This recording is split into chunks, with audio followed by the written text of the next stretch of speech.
1:09, BBC Radio 2. It's Matthew Bannister with you this lunchtime, sitting in for Jeremy Vine all this week.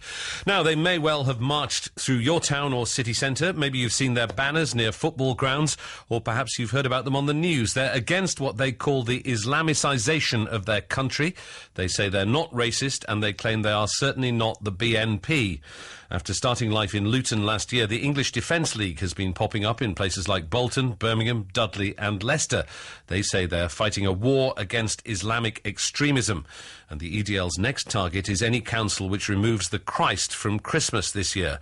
The Prime Minister has called them terrible people. But what do you think? Email vine@bbc.co.uk or give us a ring on 0500 288 291. The leader and founder of the English Defence League, Tommy Robinson, joins me in the studio now. And in Westminster in a moment we'll be talking to the Labour MP for Luton South, Gavin Shuker. Tommy, what is your organisation? Are you a protest group? Are you going to become a political party? No, we are. We're a protest group, a pressure group to pressurise politicians into realising there's more than one community in many of our towns and cities. Stop pandering to the minority and start appeasing the majority, really. And how many members do you think you've got? Members, it's hard to gauge. We're an open membership. We've got 40 to 50,000 across the internet, but then, say, like out of Luton, our support in towns and cities is the average person supports us. We know that. There was a government poll in the newspaper yesterday that said, in a national newspaper, that 99% of their readers support the English Defence League. Whenever we come to towns and cities, the streets are lined with people applauding and clapping. So the media and the politicians say no one wants us here, no one likes us, but the perception from the public is the complete opposite, really. And why is it that so many of your protests seem to end with violence? Well, we're protesting against militant Islam. It's not Mickey Mouse we're going up against. This is a serious, organised fraction of their religion who are militant, who will die in the name of their religion. And every time we protest, we have people coming out to oppose us, attack us, disrupt us at every demonstration. If we didn't have that, then we would have peaceful protests. And a lot of our supporters, like myself, I'm of the mindset we will not back down to this. We've been intimidated. My house has been attacked. I've been attacked. We're not going away. We're not submitting.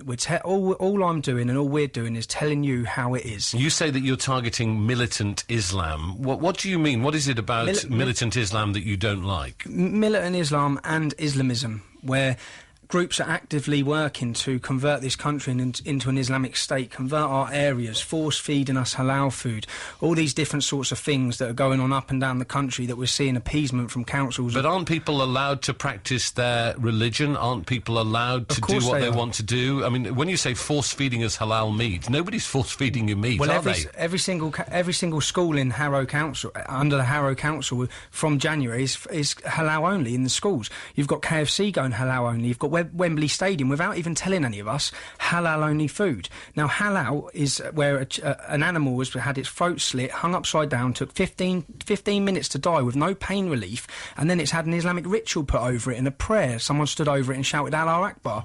Now, if my kids are eating their school dinners, I don't want them eating that food. I have a principle. I'd rather the animal was killed in the most humane way. It hasn't been tortured, and it hasn't had an Islamic prayer put over it, because I'm pretty sure that Muslims who don't even want to eat normal chicken, let alone chicken that's had a Christian or Sikh or Jewish prayer put over it. What is it that you hate so much about the Islamic religion? It's not about it's sections of the Islamic religion. I feel that we're having them forced upon us. We're having them shoved down our throat. We're seeing it in Luton. Every single school, part of national curriculum, has to visit the mosque. We're not seeing. What's wrong with building up understanding of different religions? Because Islamic children are not visiting the Catholic Church or the Christian churches. It's gone so far the other way that we're finding ourselves having to integrate with them. And to be honest, some of the teachings that go on in some of these mosques, we've got the Quillam Foundation that have done investigations into mosques. We've seen undercover reports from the Beacon of Moderation Mosque in the East London Mosque, which is openly promoting Sharia law. I don't want my children visiting them mosques. What's wrong with Sharia law in certain aspects of it that even the Archbishop of Canterbury said were worthwhile investigating? Well, in 2003, the European Court of Human Rights done an investigation. This is a law in 2003 from a European court. They investigated fully every single aspect of Sharia law, and they found that it was incompatible with Western democracy because of their views on homosexuals, their views on women, and their views views on infidels being me and you. Now, every single aspect, women have fought for decades in this country for equal rights, and we're going and letting them disappear so they can stand in a court where they're treated more like a second-rate citizen rather than equally. That's what Sharia law court is doing. We've got 100 of them in this country already. The spread of Sharia is growing throughout Europe, yet we have a law passed in 2003 against it. Yet it's being brushed under the carpet. Politicians are allowing it, and we don't want Sharia law courts. We have British law in this country. Is this a cover for racism, effectively? Is what you're doing, say, using Muslim as a code word for people who the colour of whose skin you don't like? You say that we get called Islamophobic. I feel that there's more of a Christian phobic going on around this country. Christian phobia rather than Islamophobia. But do you think that some racists are being attracted to your organisation? I believe that since we started, we're a nationalistic organisation. Anyone who, obviously, people try to attach themselves to us at the start. We're only 16, 17 months old. You can't expect a purity from an organisation that is that old. So you've got some racists in your ranks? We've done not in our ranks. We've done everything. We're a street protest movement. Anyone can turn up on the street. We can't legitimise to whoever turns up on the street. But we do everything we can to combat racism and fascism. We formed to combat an Islamic... a fascist Islamic ideology that's masquerading as a religion. Now, you're a former member of the BNP. Is this just another cover for the British National Party? It's not. My name was on the leak list in 2004 as a British National Party member. I was 20 years old. And it wasn't on the list for 2005, 2006, 2007, because I didn't renew my membership. Now, I was worried about Islamic extremism and the state of my hometown, Luton, and what future it holds for my children. So the only party and the only politicians that were talking about this was the British National Party. I looked into them to see who they were. I found out they're not for me. They actually set up a meeting in Luton. We went along and they said, he can't come in, he can't come in. They pointed at two of my friends who are black. So we said, why can't they come in? They told us black people can't join the British National Party. At which point we told them, you're not having a meeting in that pub, because this is a pub in our estate, this is our town. At which point they haven't stood in Luton since that, because our council and governments can't beat the British National Party, but they're being allowed to prosper or get support because people are fed up of Islamic fascism. But aren't you really in danger of stirring up more hatred between different communities by the way that you talk about this? Surely a better way of dealing with it would be debate, discussion and understanding between the different communities, not polarising the argument in the way that you do. It is, but, well, with no one who wants to sit round tables and debate with us. Politicians don't. As you've just said, what David Cameron said, most of them, you'll probably have as you've said, you've got a local Luton politician on the radio next. He got in power in Luton for Labour because he got the block Muslim vote. So he's not going to go against the grain. We're standing up and we're talking for our communities. But you're creating a polarised situation. You're saying, you know, there is one group over here, the English Defence League, who don't like Muslims. There's another group over there who are Muslims who are threatening to English people. We don't like You're Muslims. Creating a situation where there's more likely to be hatred, more likely to be violence than there is to be peace and understanding, aren't you? It's not that we don't like Muslims at all. Our problem was a fraction of Islam. I know there are some great Muslims out there. I know great Muslims myself who I'm friends with. The problem is not with individuals, it's with a wider aspect. And we're here because the division is already there. People say you're coming to our town to divide it. No, your town's already divided.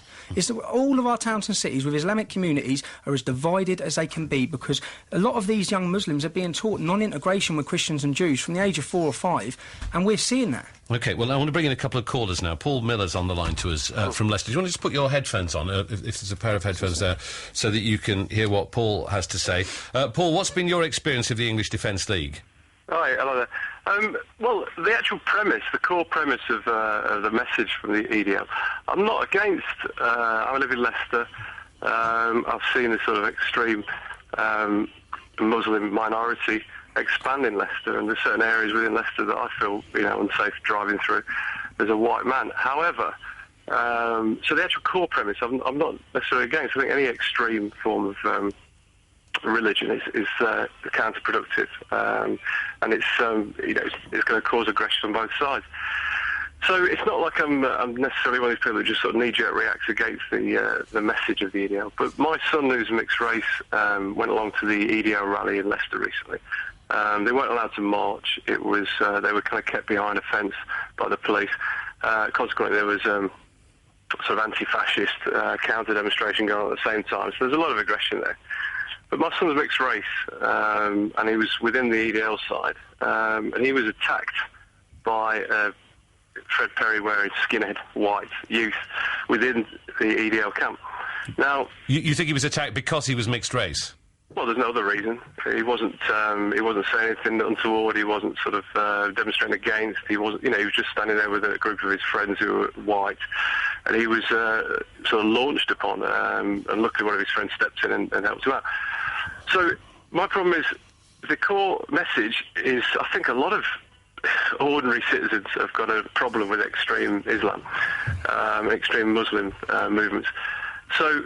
Because it is, like you say, it's anti-sexual, it's anti-women, and it's anti-Christian, and this country still... But you're saying that the EDL is essentially a racist organisation, Paul, is that what you're saying? I think what's happened is it's aligned itself, or certain groups aligned itself with it, which it doesn't seem to be discouraging. So when I was in Leicester that day, and I saw a lot of the majority of the people of that march, I want to put this they were skinheads. Okay. They were white skinheads, tattooed, football hooligan types. All right. And as long as they've got that mixing with them, their real message, if it's genuine, is going to be lost. OK, let me put that to Tommy. Tommy, is it true that your organisation's being hijacked by racists? No, it's not. When we first started out in cities like Birmingham originally, I will admit, neo-Nazis, Blood and Honour, these organisations try to align themselves and attach themselves to us. They're not anymore. If you come on the street, I find that incredibly hard to believe, because I was in Leicester that day. Some of our leaders are Sikh, some of our main members are black.